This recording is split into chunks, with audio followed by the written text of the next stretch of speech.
Good morning میرے عزیز بچوں.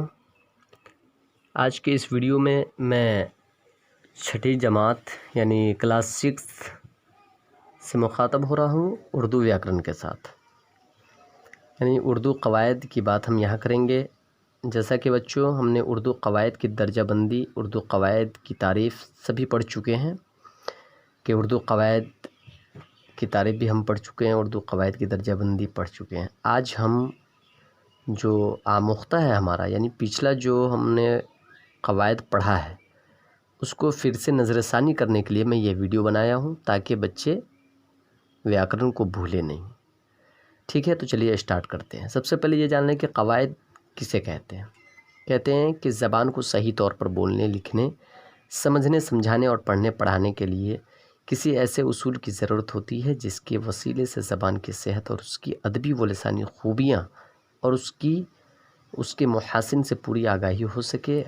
انہی اصولوں کا عام نام قواعد ہے. یعنی زبان کو پڑھنے کے لیے، لکھنے کے لیے، سمجھنے کے لیے، سمجھانے کے لیے جو بھی طریقہ اپنایا جاتا ہے یہ سب قواعد میں آتا ہے. اب اردو قواعد کی جو درجہ بندی کی گئی ہے، علم ہجہ یا املا ہے، علم صرف ہے، علم نحو ہے، علم بلاغت ہے، علم عروض ہے. یاد رکھ لیں کہ ان کی 5 درجہ بندیاں ہیں. کہتے ہیں علم ہجہ یا املا، جس میں حروف کے حرکات و سکنات اور آوازوں سے بحث کی جاتی ہے تاکہ حروف کا صحیح تلفظ معلوم ہو جائے، اسے علم ہجہ کہتے ہیں. اب جیسے حرکات و سکنات کا مطلب یہ ہے زبر زیر پیش ملانے کے ساتھ کیا آواز نکلتی ہے نا، اس کو کہتے کیا ہے. اب جیسے کہ الف ہے، اب یہ سمپل سا الف ہے، با ہے، تا ہے. اب اس کو ایک دوسرے ورڈ میں جوڑ کر، ایک دوسرے حروف میں جوڑ کر پھر جو ہم لفظ کو پیدا کرتے ہیں، اس لفظ سے جو ہم یعنی کہ جملے بناتے ہیں، اس طریقے سے یہ تمام سسٹم کو ہم علم ہجہ کے روپ میں لاتے ہیں. کہتے ہیں علم صرف وہ علم ہے جس میں بامعنی الفاظ کے حروفوں اور حرکتوں کی تبدیلیوں کے طریقے سے بحث کی جاتی. بامعنی جس کے کوئی میننگ ہو، اس کے حرکتوں و تبدیلیوں کے طریقے سے بحث کی جاتی ہے. حروف کے الٹ پھیر سے کس طرح الفاظ بن جاتے ہیں. اب ہم حروف کے الٹ پھیر کی وجہ سے، اب جیسے کہ کوئی حروف ہے، جیسے لے لیجئے پانی، تو پا، الف، نون، یا، پانی.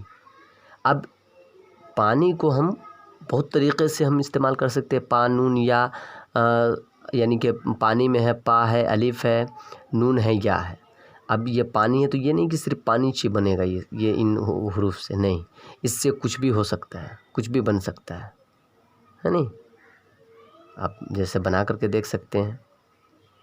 پا سے کوئی دوسرا ورڈ بن سکتا ہے، نون سے کوئی بھی دوسرا ورڈ بن سکتا ہے. یعنی اس طریقے سے الٹ پھیر سے جو لفظوں کے تبدیلی سے، الٹ پھیر سے جو بھی ورڈ بنتے ہیں یہ علم صرف میں آ جاتا ہے. علم نحو، جس سے کلمات کی ترکیب اور ان کا آپسی تعلق، ترتیب اور ان کو علیحدہ کرنے کا طریقہ معلوم ہو. بس اس میں سمجھنا کچھ نہیں ہے. یعنی ترکیب، ان کا ترکیب کیا ہے، اس کا آپسی تعلق کیا ہے، ترتیب کیا ہے، ان کے علیحدہ کرنے کا طریقہ کیا ہے، یہ سب معلوم ہوتا ہے علم نحو. علم بلاغت کہتے ہیں وہ علم جس میں ان قواعدوں سے بحث کی جاتی ہے جن کے استعمال سے کلام پر زور پسندیدہ و دلکش ہو جاتا ہے. کلام کے اوپر زور ڈالنا ہو، یعنی اس کو معتبر بنانا ہو، بھاری بھرکم بنانا ہو، تو یہ علم بلاغت کے اندر میں آتا ہے.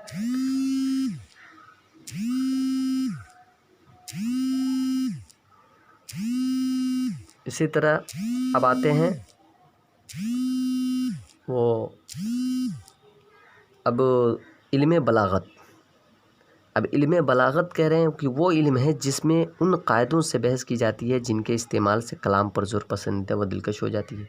علم عروض وہ علم ہے جس میں ان اصولوں و ضوابط اور قواعد کا بیان ہوتا ہے جن سے اشعار کہنے کا طریقہ معلوم ہو اور اشعار کی صحت کی غلطی کے پرکھنے کا شعور اور ذریعہ ہو جائے. یعنی علم عروض کے اندر میں اشعار کہنے کا طریقہ معلوم ہو سکتا ہے آپ کو، اشعار کے اندر میں جو غلطیاں ہیں اس کو سمجھنے کا، پرکھنے کا طریقہ معلوم ہوگا، اشعار لکھنے کا طریقہ معلوم ہوگا. اس میں علم عروض میں موضوع اور ناموضوع اشعار میں، یعنی موضوع یا جس کا کوئی مطلب ہو، ناموضوع جس کا کوئی وزن نہ ہو. موضوع وہی وزن والا اشعار جو ہوتا ہے نہیں، اس میں تمیز کرنا اس علم کی غرض ہے. یہ علم عروض کے ذریعے آتا ہے.